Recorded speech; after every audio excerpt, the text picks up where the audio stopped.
Welcome to Season 3 of the Giant series on It's a Mimic. We're back with more Giants in Dungeons & Dragons 5th edition, with a second episode on the same fucking day, April Fool's Day.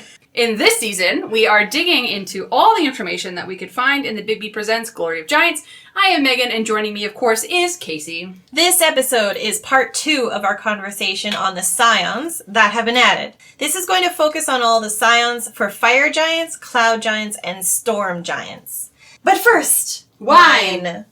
Ah, yes. What are we having? So today, we have a red blend from California. And as before, we were talking about Scions, which are the children of the children, the grandbabies. And, I mean, you can't really get those, at least in the human world, without a little ménage à trois. So that is the name of today's wine. Ménage à trois. You're welcome. Alright, let's try it.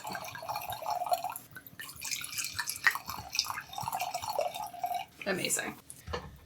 Alright, cheers, my friend. Yep, a red blend. Yeah, it's quite sweet. It's like it's about. I feel like this one breathes. I'll get there with this one. Yeah, it may breathe. Yeah. And it's sweet enough. It gets you in the mood. So. Well, I'm glad that's a thing for you. I'm glad that you're getting in the mood. In the mood for giants. Heck yes. Fuck yeah. Alright, so before we get started, I'm just going to give you a little quick rundown of what the genetics, what the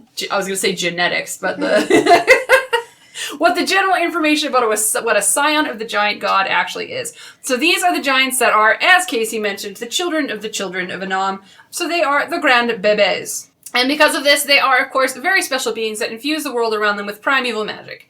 So in some worlds, they kind of act as sleeping giants and just as part of the landscape, which is in this specific case, they are actually hidden away in the sleeping stasis called the Scion Cradle. So the cradle itself is what protects the sleeping giant, but follows along with its subconscious and stay connected in some kind of way. If the cradle itself is destroyed, the Scion itself fully awakens. So for each of the 3 giant types that we're going to cover today, we have to talk a little bit about the cradle as well as the sleeping Scion underneath. So to kick us off, we're going to talk about the Cradle of the Fire Scion. My favorite. I was going to say, I'm starting off strong here for Casey. We are. So the Cradle of Fire Scion is basically the protector of the Scion of Surtur.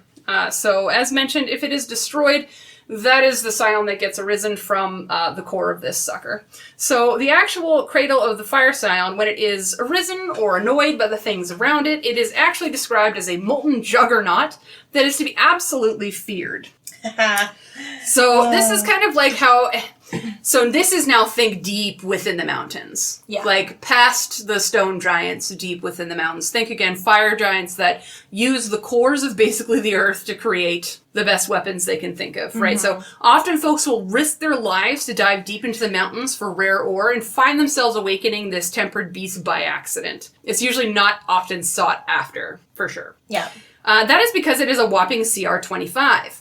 So, and much like its classic brethren, which we've mentioned a little bit in the last couple episodes, it does have the same classic abilities, such as it has legendary resistances of 5, magic resistance, and is a siege monster. So again, those are the 3 things that you'll find in commonality between all 3 of the cradles that we're going to talk about today. And again, other than that, once it's destroyed, it raises the thing of Surtur. So, for abilities and attacks, it does have a multi-attack with Slam. But this one has something called Hurl Lava. So similar to last episode where we talked about how they spit rocks and throw icicles, this one hurls lava. So again, similar to those, it basically causes fire damage instead, sitting at a whopping 4d8 plus 9. So that's the fire damage. And if the target is a creature or an object that is flammable, it lights on fire. Yeah. Basically until the creature within 5 feet of it, of the fire, takes an action to douse the fire. Otherwise, the target does take another 3d6 fire damage at the start of each of its turns. So someone has to spend time putting you out or you lose yourself or your items. Mm-hmm. Yeah. Yeah, that can add up pretty fast. Yeah. And this is one of those things where, like, as a DM, you'd be like, what do you have on your person? Like, if someone douses you out after, like, one round and you don't take an extra set of damage or something along those lines, I'd be like, let me look at your kit, and something burns away. Yeah. Right? Because these aren't your just regular fires in my mind. These are the fires of Mordor that are being yeeted at you. Oh, yeah. Right? This was hurl lava, not hurl fire spit. Right? So. Mm-hmm. I completely agree.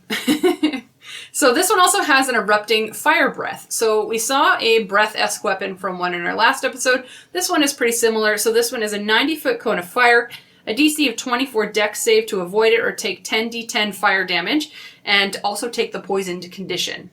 Yeah, that's average 55 points. That's a lot. Yep. Yep. So I just like the fact that, like, you get poisoned from the fire damage. Yeah. I'm trying to think of a medical reason as to why you would be poisoned from fire damage. I think it's because it's not just like a forest fire, it's volcano, so it's those poison gases that are also coming up. So it's like clever girl. The lava, and then, it like burps up that gas. Ew. It's that. I knew that would get you. You got that. That was great. Speaking of, lastly, they have a bonus action called Lava Geyser, which is a 20-foot radius, 50-foot high cylinder that is a DC 21 save or take 4d6 fire damage, and they can yeet this up to 120 feet of itself. So we've seen some of the other bonus actions on the other ones being a little bit boring and not that exciting. Yeah. This one is pretty fucking scary. Yeah, we're bringing it this episode. Yeah, we're figuring it out. And I think that's, again, why we brought ourselves up to a CR 25 for our first one today. Yeah. So, but then again, once this thing is destroyed, it then raises the Scion of Surtur. Yes, it does. So, let's get into it. If you've listened to episode 21, where we covered the scions from the lower families in the Ordning, which you should before you listen to this one any further. Mm-hmm. There are consistent traits among the scions, and we continue to see them in the rest that we are covering today. And for the scions, it includes 6 legendary resistances per day, magic resistance, siege monster, plenty of damage resistances and condition immunities you see across the board. And I won't be as repetitive as last time. They are all gargantuan in size. And all the scions today will have true sight as well. So actually, the only one that did not have true sight, I believe, was the Scion of Grolantor. The rest do. Okay. The Scion of Surtur slumbers at the peak of a volcano, where the smoke rises continuously. Dreaming of battle, the Scion can cause the volcano to rumble and burst lava at various times. If the Cradle dies, the Scion rises 60 foot tall in our classic fire giant, little, like, slightly more stout, but just as beefy. Yeah. Just so Casey likes him. Just as, I mean, you said it. Menage a trois. Say no more. At 60 foot tall, it is a molten mass swirling in ash and smoke, holding a blade of lava, ready to lead an army of fire giants into battle. It is coming in fucking fighting. Like, it's not going to waste any time. Yeah, it's frightening as fuck. Yeah. Regional effects for this one include an increased abundance of precious metals and ore, no precipitation or plant life within 6 miles of the Scion, and fire giants within 1,000 feet gain a +8 bonus to their attack and damage rolls. So this is the first bump up that we've seen. In last episode, they were all a +7. Yeah. Now we're at a +8. If the Scion of Surtur dies, the existing ore remains, but new veins of ore stop forming, and all other effects end immediately. With this Scion, we have hit an AC of 20, an average of 546 hit points, and that movement speed double the regular speed of 30 feet still holds true. But this is no joke at a CR of 25. There are just high ability scores and modifiers, seeing that it's a +10 strength and now a +9 con. And these are typically lawful evil titans, skilled in athletics and perception, and immune to fire. It multi-attacks with 1 lava blade or lava ball attack and 2 slam attacks. the lava blade has that terrifying 30-foot reach and deals an average of 50 hit points of damage from slashing and fire combined. A lava ball is its ranged attack. I hope it's exactly as it sounds. Yes. So just as we saw in last episode, the ranged attacks that these Scions have has a 120-foot range and then a 480-foot long range. Here, it deals an average of 39 hit points. So that's 3d12 plus 10 bludgeoning plus 3d6 fire damage. So we get that combo of bludgeoning and fire. And here, the target must succeed on a DC 26 strength save or be knocked prone.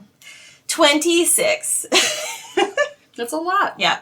So the Scion of Surtur can also use Lava Wave as a recharge of 5 to 6. Sensing a ridiculous theme here. Yep.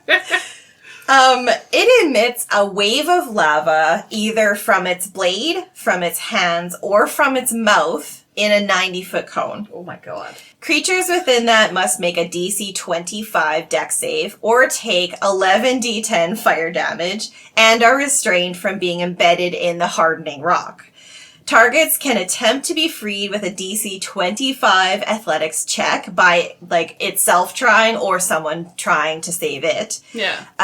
But the rock itself, once hardened, has an AC of 17 and 40 hit points. So if you're going in there, you then could try and just, hack away at the rock if you can't make that DC 25 athletics check to try and wedge them out. All the while you are surrounded by lava. And then you take half damage on a successful save. Whatever. You're not gonna make it. As bonus actions, the Scion can use the earth-shaking movement, which we saw as an ability with all the other Scions thus far. And I'll give a reminder, because this is a new episode. When the Scion moves up to its speed, it sends a shockwave in a 60-foot radius through the ground. Creatures touching the ground within that radius and concentrating must make a DC 26 con save, or they lose concentration. So they have that, but there's more. Tell me more. We have a new one. Incendiary smoke. This is reminding me of flashbacks of the smoke monster. I know. I hope it's better. Tell me more. So the Scion emits smoke and white-hot embers from its skin, filling a 30-foot radius around itself. And that radius and that coating moves with it and lasts 1 minute. While the Scion skin is billowing, ranged attacks are made with disadvantage. And a creature that moves into the smoke for the first time or starts its turn there must make a DC 25 con save or take 4d6 fire damage. Okay, that's better. It's better. Yeah. Yeah. I know. When I was reading, I was like, oh no. Oh, here we go no. again. And I'm like, oh, okay. Yeah. That's fair. The billowing also stops if the Scion dies or it uses its bonus action again just to stop it. The art here is also great. You are just seeing the Scion swimming in lava and molten rock, and you yourself need to then swim in lava and molten rock to fight it. It shows, actually, two creatures making an attempt at, a protection barrier as the lava blade is, coming down on top of them. Yeah, I feel like it's also just you breathe in the heat of being this close to lava. Yeah. Unless you have fire resistance or something like that built into your kit, I feel like surviving in here would be impossible. Yes. So it really would be. Yeah.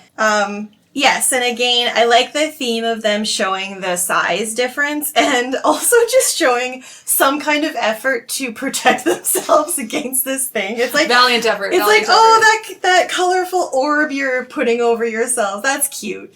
Yeah, visually it does remind me of, did you ever see the first Moana movie? Yes. And it reminds me of Te Fiti and was it Taka or whatever it was? The molten monster that it originally was, and then she turns back into Te Fiti after they soothe her broken heart kind of thing. I feel like you could do a storyline along those lines if you wanted to do a thing where you're not fighting it, you're more taming the beast or returning something to it that it wants. Yeah. Right? So if you want a storyline Pip, watch Moana.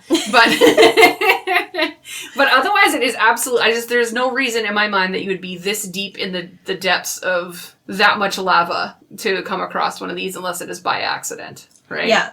So, and even if it was by accident, there'd be like limited survival capabilities. In my mind, because of the environment alone. Mm-hmm. It doesn't really speak to the fact that the environment is very deadly. Yeah, like it is literally described as it creates a desert. Yeah. Like, no plant life can grow. It's just so desolate. That's like, and that would be your like exploration piece of like where this exists, right? Mm-hmm. It's going to be almost like a crop circle in the middle of like a jungle forest or something like that, where a mountain exists. Yes. So where you would expect greenery to be, all of a sudden it stops. Why does it stop? One of these is around you. Yeah. And then, like, you crest a hill, and then you just see this mountain, and there's, like, smoke coming from the top. Yeah. It's like, oh, well, there's a volcano, obviously, but no big deal. No, it is a big deal, because it's not just a volcano. It's this thing. Yeah. I like this. I also enjoy the fact that if Surtur was to die, the existing ore or the vein ores, like, the ore stops forming and the veins die with it. Yeah. So it no longer becomes ideal for mining from. So here's a nice little storyline for you. You're full of them. I know, always, constantly. You build a character with a backstory, sad backstory of your town was lit on fire by a fire elemental that you were believed to be this thing. So you've made it your life's goal to revenge the fire demon that blew up your town. You end up finding this, destroy it, and then thus destroying the economy that revolves around it, right? Mm-hmm. Like, and that would be the direct effect of, like, well, now we can no longer mine this very rare ore that creates the weapons we need to keep our armies and battlements up. So you have now caused, we could potentially be under attack. We can't protect ourselves. We no longer have anything of trade anymore. Mm-hmm. Like, you've killed our trade routes. All because of your fucking revenge story from your sad backstory. It's the whoopsie. Whoopsie doodle. Yeah, I like that one. Yeah. And, like, I wonder if it could be also a story of, like, either family members or, like, that are seeking, like, they're seeking more ore because they need to find new areas to make wealth and to have money. And they ended up going out to find it. And so they leave their community and it's like, we'll be back. And then they are never heard from again.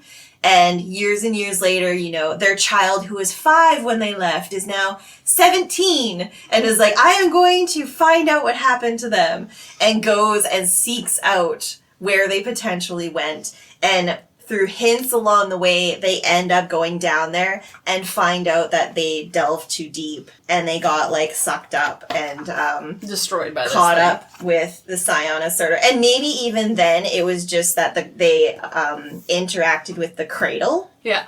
And just got taken out. Mm-hmm. And so you go explore, find this out, and then it's like, we need to destroy that. And because they see all of the ore and the veins of that are expanding, and it's like, this is what they came for. So let's go get more people and come back. Mm-hmm. And then they awaken the Scion. And it's like, well done, everybody. Well done. Yeah. Lots of opportunity for storylines here. Yeah. Yeah, I like it. Not too shabby. All right, so the next one I'm going to talk about is the Cradle of the Cloud Scion. We're moving up. We're literally moving on up the ordning. So this one obviously is the protector of the Cloud Scion, which is actually with the Scion of Memnor. So yeah, so when this cradle is awakened, it takes the form, not necessarily as like a classic bipedal monster, which we've talked about most recently. This one will come up as basically a giant wind cloud filled with storm and strong winds. So it's a blustery day. However, it is a hefty CR 26. So this one has a strength and con that sit at +9 and a wisdom of +6. So now we're starting to see some of those higher wisdom and charisma scores as we get up the ordning. Yeah. Again, they're not stupid creatures in any way, shape, or form. In fact, I believe the intelligence on this sucker is at +2, so above average. So it's going to be way above your classic rogue and or barbarian or what have you, right? They're going to be pretty up there. This creature obviously has a fly speed. So this one has a fly speed of 90. Yeah. It's not even a wisp of cloud, it's a fucking giant-ass dense cloud. Yeah, it's a hurricane. Yes. It's a class 5 hurricane. But that also means it doesn't have a walking speed, obviously, because it's not a bipedal thing. It basically just moves around as a big puff of cloud. And again, obviously, has the 5 legendary resistances, magic resistance, and is a siege monster.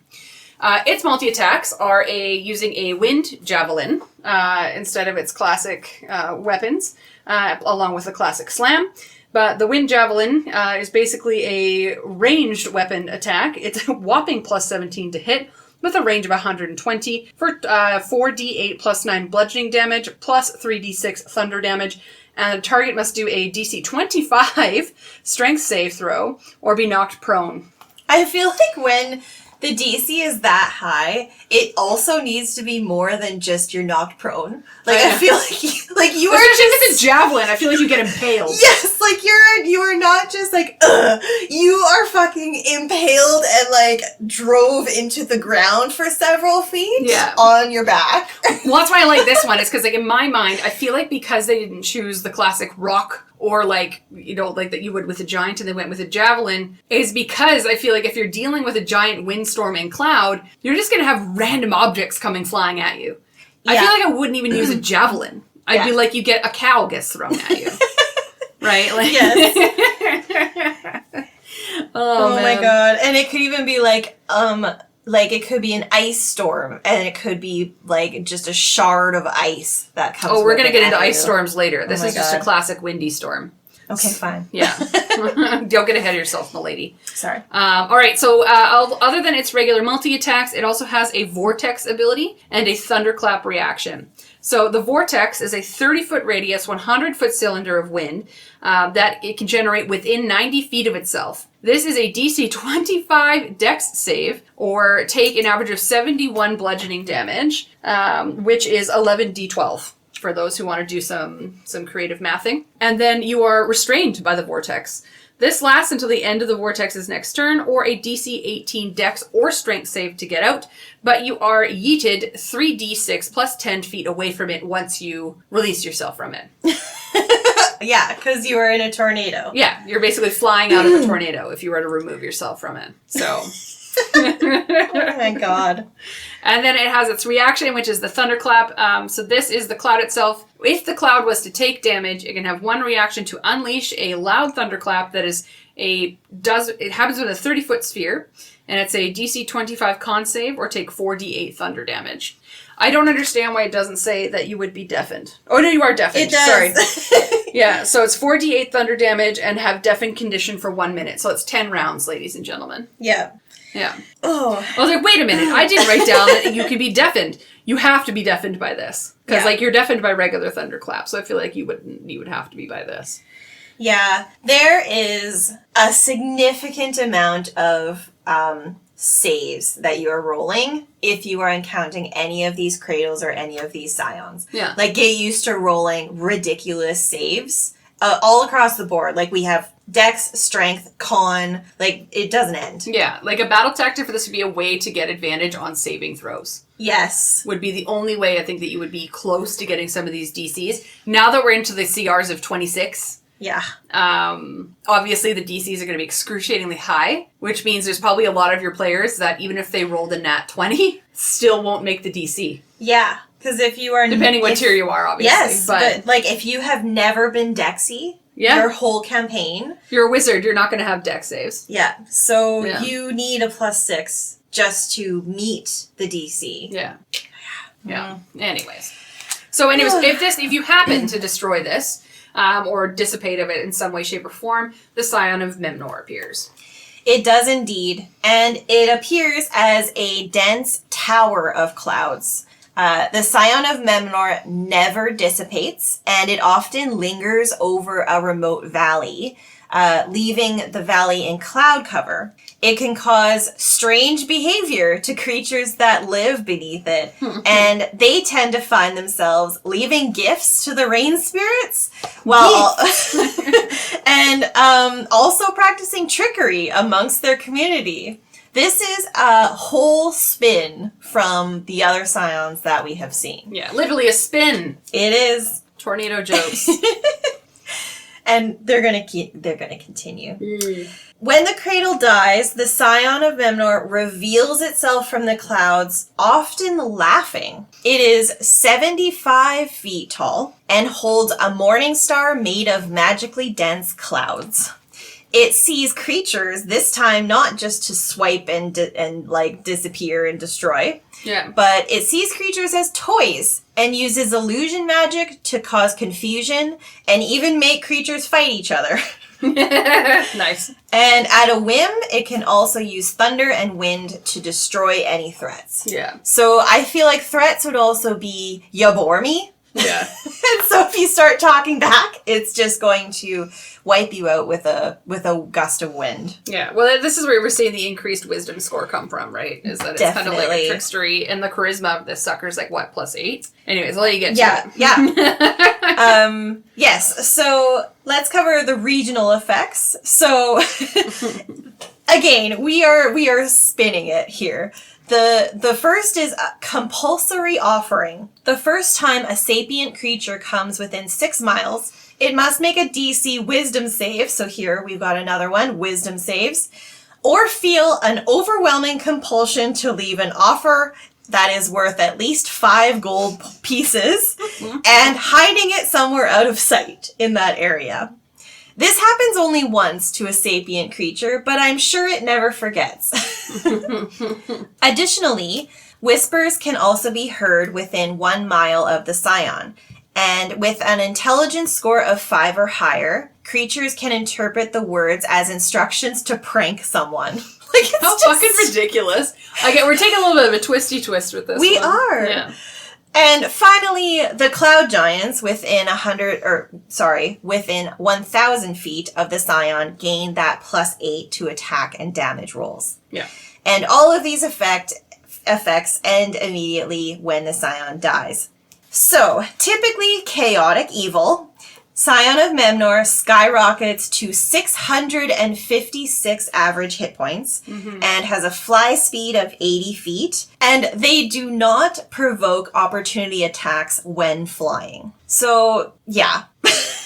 Love it. This brings them also to a CR of 26. We are nearly there. We are in peak ability score condition, still with +10 strength, but Cloud Giant. So intelligence is +7 and charisma is +8. You are right. They are skilled in arcana and perception, and they are immune to thunder.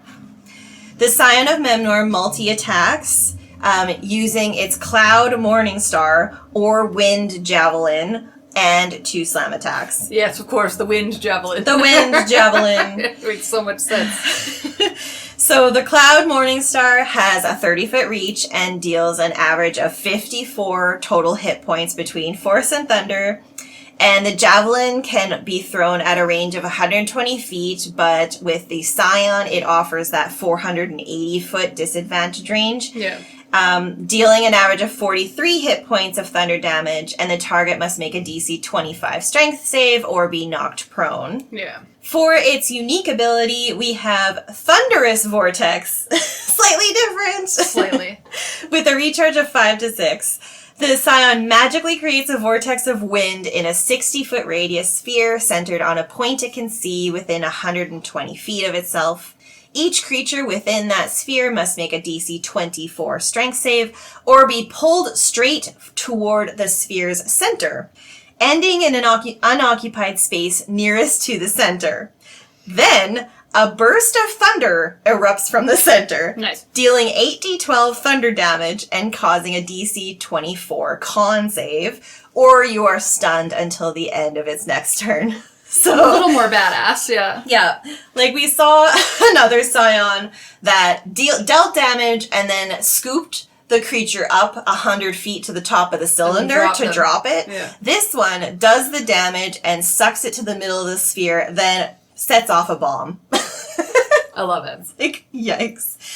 And with this one, we get yet another new bonus action with Fog of Deception. The Scion of Memnor conjures a magical cloud that has a 30-foot radius sphere centered on a point within 90 feet of itself. Each creature in that area must make a DC 24 wisdom save or be charmed until the end of its next turn. While charmed, it must use its action to melee attack against a creature of the Scion's choice other than itself. If it can't reach any other creature, it makes a ranged attack, throwing its weapon if necessary. On a successful save, the creature is immune to the effect for 24 hours. So, yeah, you get a lot more fun stuff here. We're doing some mindfuckery. We're turning on each other. We're throwing our swords at each other because we've spread out to try and avoid the AoE effects. Yeah. And it's fucked us because now there's people who are charmed. Yeah.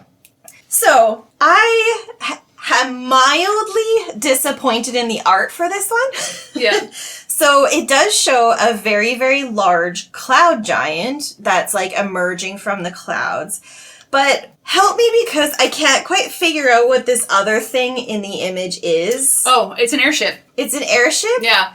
So it's like, it's kind of representing that the only thing that can really, you would have to be aboard to be able to fight this is like a flying ship. Okay, because Like, I was this is like a fish. Yeah, like this is the front of like the ship or whatever. That's where the little humans are standing, and then there's like the air puff that's keeping it. Oh my gosh, alive. Okay, I see it now. Yeah, I was like, I don't know what that is. yeah. I am disappointed in the art, but like just in terms of like the comparison that you have from the other Scions. However, I feel like it's somewhat fitting because this one is a lot more trickstery than the other ones are. Right. It's not exactly like aggressive right away. It's going to be aloof and play with you and mind tricks and so on and so forth until it realizes, oh, I should just kill you, and then it throws a thunder cloud Thunderous at you. vortex or the cloud morning star. Yeah, okay, fair. Because, yeah, I really wanted to see the imagery of the cloud morning star, but that is not how they emerge. Yeah.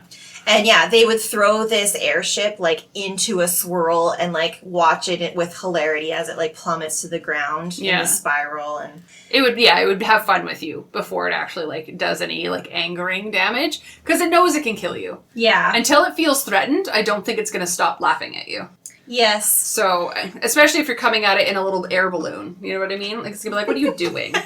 It's gonna be like, fuck off. It's gonna like flick the air balloon. Yeah, it's like, do you know who I fuck? It's gonna throw its javelin through like the air bubble of your air balloon, and then you're just gonna fucking balloon on out of there. You know what I'm saying? Yeah. But I think that's a great, because we had a couple of giants lift us into the sky to see cloud giants once in one of Adam's campaigns, I believe. Was it? Yeah. Yes. So that went poorly in the end.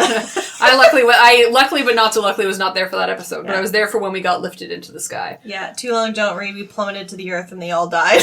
And that is what would happen in this instance. Yes. You know what I mean? Mm-hmm. So it's going to be one of those, like, we're going to go have to fight or talk to this cloud giant in some way, shape, or form, and the exploration and adventure part would be figuring out how to get up there. Yeah. Because you're not wandering through a mountain, you're not climbing a mountain, you're not walking through the hills, you're not entering a forest. You're trying to have a battle in the sky.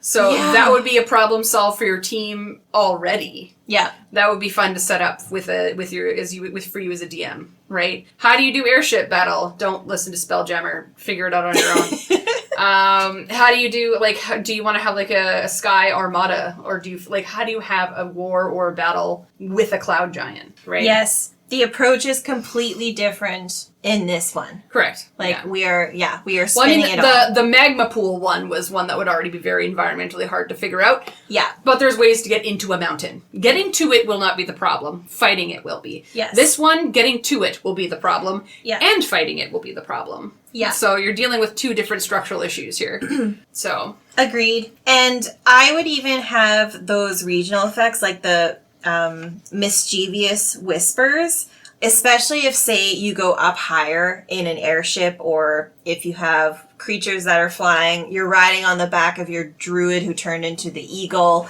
whatever. Yeah.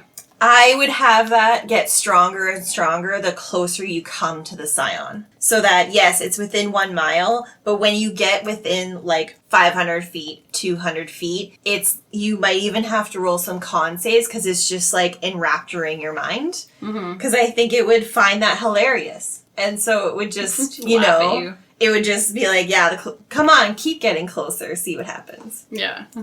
I will just taunt you a little bit, right? But I think that would be the fun thing to do as a DM, to kind of set that up and be able to role play this character a little bit. Because you're going to be describing it differently. It's not just an aggressive-looking, angry, yelling, screaming monster. I'm going to laugh at you, and I'm going to get into your head a little bit, you know what I mean? So it's a little bit different one to play, for sure. Yeah. And even like that wind javelin, it does slightly more damage than the Cradle wind javelin, but with that range of 480 feet, I feel like it would whip one of those, not even giving a shit if it misses, but just to like put the fear of gods in you. Literally the fear of an arm in you. Yes, it would whip it, especially if now I'm like, I know this is an airship now. So it would just like, I'm gonna not hit that airship, but come as close as I can to it. Yeah. And so you'll be like, where is this thing? I don't even know. And you'll just see this like javelin thing fly by. Yeah. That's like as big as the airship. And you're gonna be like, I think we're here. I think it knows we're coming. I feel like this one would pick up cows and throw them at you for fun. Yeah. Because it could just use its vortex to pull them up to its level and then just like pluck them out of the wind. And start throwing cows at you. I'm here for anything wind-related throwing cows. Like, that's just where I'm sitting for today. But yeah. Yeah. We're in Twister's era, so... We are. We're in the revival of Twister after, I don't know, like 20 years or whatever it is. Yeah, I don't remember when that was made. I'm here for it, because Twister was amazing. Good film. Great film. I recommend seeing the new one. It was actually really good. Yeah, it's on my list. I haven't actually watched it. I think it's on the streaming services these days, I think. It will be. Yeah, but you could be a group of storm chasers going after one of these. You could be. And little do you know, you have found the epic vortex and it becomes the Cradle and you unbeknownst destroy the Cradle. And it's like, oh, it's a 5. It's a level 5 sucker. Alright, speaking of storms, we are going to talk about our last one in the ordering, which is our Cradle of the Storm Scion. So this one is basically when it gets destroyed, it is connected to and arises the Scion of Stronmaus, which is the last and final, what's going to look like the strongest one in the ordering. We are at the top. So the cool thing with this one here is that not only does it awaken if the Scion itself is disturbed or it jumps to its protection, but it is also arisen if the Scion is having nightmares. Whoa. So if it's in its slumber, having night terrors or terrible visions, this storm Scion, the Cradle of the Storm, could be awoken without the fault of your own. Oh my goodness. It's like trying to help the Scion with bad dreams. Yes, exactly, right? How do we calm the constant storm that happens to the west? Perhaps we just figure out a way to make it dream good. Yeah. Yeah. Oh my gosh. Okay, so, continue. That being said, when it does form, this becomes a giant storm of ice and wind. So similar to the cloud giant Scion Cradle, this one is also just the form of a storm. It is not a bipedal, it is not a figure, it is another storm that is going to be attacking you. They are a CR of 27, with all the classic legendary resistances, as well as its magic resistance and siege monster nonsense. And its multi-attack is with Slam and what's called Spit Hailstone. We're back to spitting. Which is similar to Spittin' Rocks, as we have always talked about, except it deals cold damage. So remember when you were talking about having a storm of ice? This is the one, my friend. Oh my gosh, I knew it was going to happen. So Spit Hailstone is basically throwing, in my mind, an icicle at you. Plus 18 to hit, 120 range with 4d10 plus 10 bludgeoning damage, plus 46 cold damage, and then a DC of 26 strength to not be knocked prone.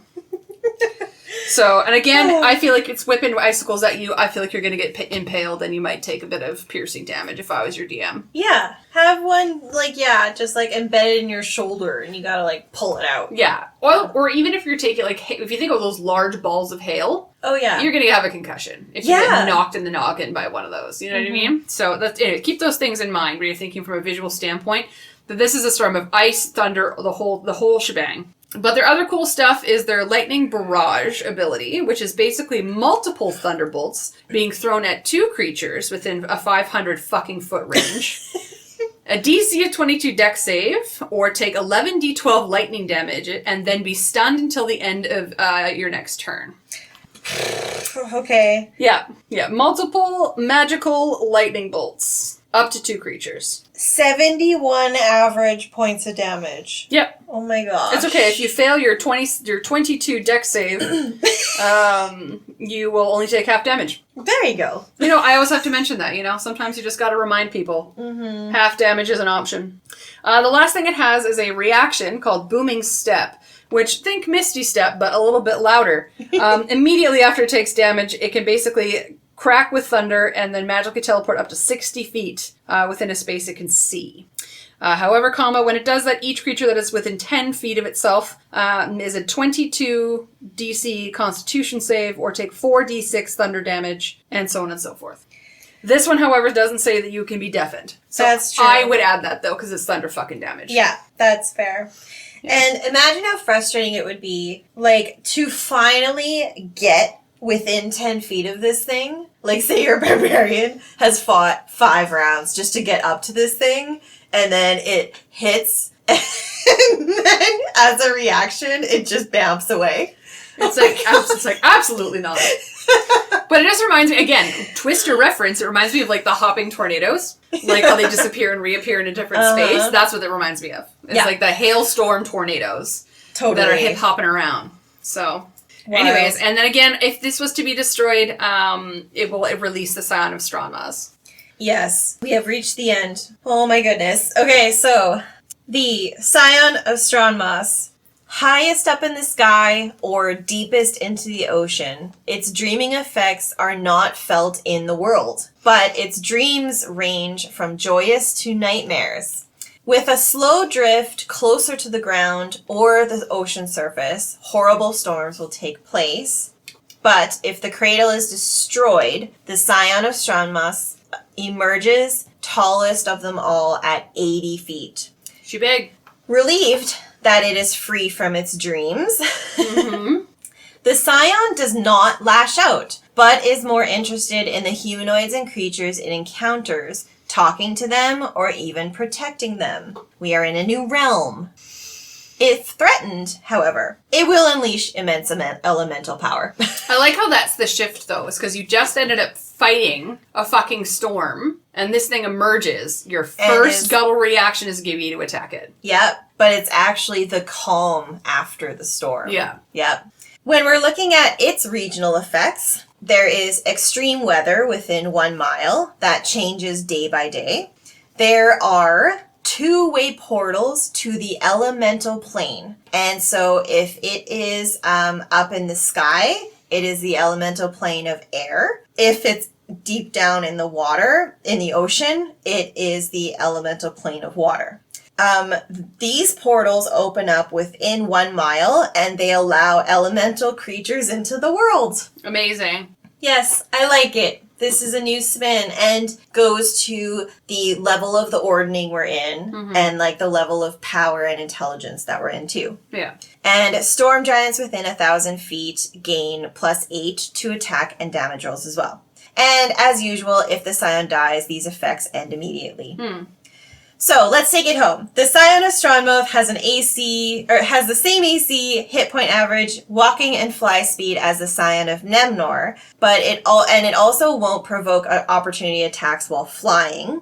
But it could be an ocean dweller, so it also has a swim speed of 80 feet. Got you. So it has a walking speed, a fly speed, and a swim speed. Crazy.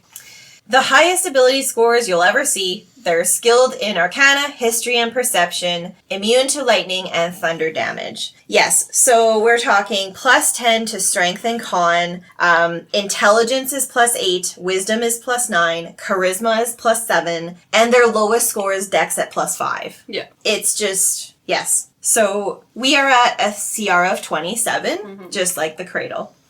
It will use multi-attack using a lightning sword or hailstone and 2 slam attacks. The lightning sword has a 30-foot reach and deals an average of 58 total hit points with force and lightning damage. And the hailstone is a ranged attack with that 120 or 480-foot range for an average of 50 total bludgeoning and cold damage points. And with the hailstone, you need to make a DC 26 strength save or be knocked prone. Its ability, its unique ability is actually a bonus action, and it's a hefty one. It is called Vengeful Storm with a recharge of 6. The Scion conjures a storm cloud in a 30-foot radius, 10-foot tall cylinder centered on a point within 120 feet of itself. So this is a storm cloud like up in the air. Yeah. The area is heavily obscured and lasts for 1 minute or until the Scion dies or when the Scion uses its bonus action again. The Scion can move the cloud up to 30 feet as a bonus action on later turns and cause one of the 3 effects in a 30-foot radius and 120-foot cylinder below the cloud. Okay. This is the result of what cometh from the cloud. Yeah.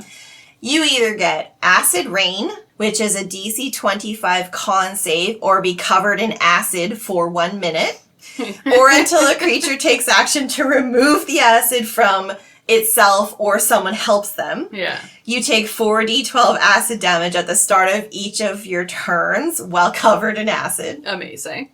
Next is Freezing Storm. So you have a DC of 25 dex. And if you fail, you take 8d6 cold damage, and you are hindered by ice formations for 1 minute. So your speed is 0. So you are covered in an ice shell, and you can't move. And so you need another creature to come and break you out. Yeah. Finally, it can choose Lightning Bolt, which is a DC 25 dex, or take 4d8 lightning damage and be stunned until the end of its next turn. So it will create this cloud, and it's heavily obscured, and it can move it around, and then it can drop either Acid Rain, a Freezing Storm, or a Lightning Bolt down from it on anything that's underneath it. Yeah. So it's a little rough. Yeah. Quite frightening. Yep. The one thing, I guess, is that the Scion can't choose the same effect 2 rounds in a row. So I don't know whether that makes it worse or better, because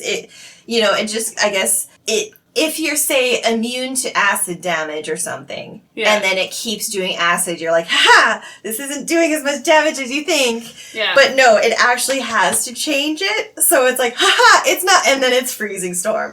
Yeah. I like the visual, because it does explain that the storm that it's around, like the original effect is that the storm changes every day. Yes. So I think that kind of bleeds into the fact that it can't maintain concentration on one type of weather. It's just constantly wanting to shift and change. And to me, that is the chaoticness of what being a seer would feel like. Yeah, that's true. That you're constantly exerting either emotions, or you're feeling the mood around you, or it's just constantly shifting and changing with what's happening in your mind. Mm-hmm. So I feel like that's a good representation of that for the Storm Giants. Because again, Storm Giants, as rules is written, are seers and very connected to the mythos, you know? I really like that, Megan. You're welcome. Great point. It's what I do. And for this one, the art is pretty great. Redemption. It depicts a Scion of Stronmaus that emerges from the ocean, it looks like. Yeah. Maybe a little more feminine looking, with a lightning sword in hand, and looks to be more gracefully moving across the ocean surface, which I think is great.